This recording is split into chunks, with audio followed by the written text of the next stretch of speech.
Pasintabi po sa balitang ito. Namatay ang isang bata sa Putotan, Iloilo dahil sa intestinal parasitism o pagdami ng bulate sa kanyang tiyan. Kumalat daw ito sa iba pang bahagi ng kanyang katawan.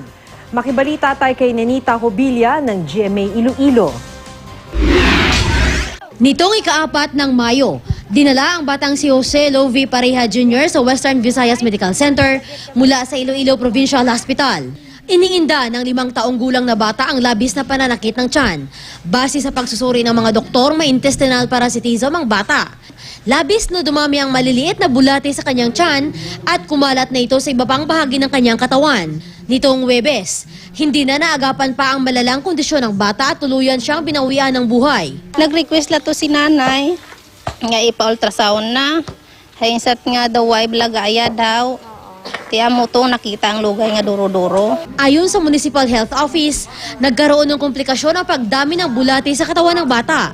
Ayon sa mga doktor, naharangan ng mga bulate o parasites ang daanan ng hangin sa katawan ng biktima.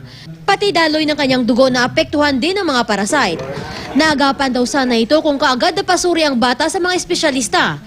Nakukuha ang intestinal parasitism sa maruming paligid. Kaya naman, kabilang sa mga dapat gawin para maiwasan ito ang regular na paglilinis ng kapaligiran at pagiging malinis sa pangangatawan. We should have access to sanitary toilet. Hindi lang magbutang sang waste nila sa kundi-indiin lang because kung sa mga soil lang sila nagabutang sang ilang higko, then the soil will be contaminated by the parasite. And children usually plays around nga wala sing chinela, so they get infected. Masusi ngayon ang pagmumonitor ng Putotan Municipal Health Office sa mga kaso ng intestinal parasitism. Dumarami kasi ang kaso nito at nauuwi sa kamatayan ng ilang pasyente. Pinapayuhan ng publiko na dalhin ang mga batang edad 1 hanggang 6 taong gulang sa mga health center para mapurgahan at makaiwas sila sa sakit. 2 beses sa isang taon dapat gawin ang pagpurga sa mga bata. Nenita Hobilla, Nagbabalita, Pilipinas.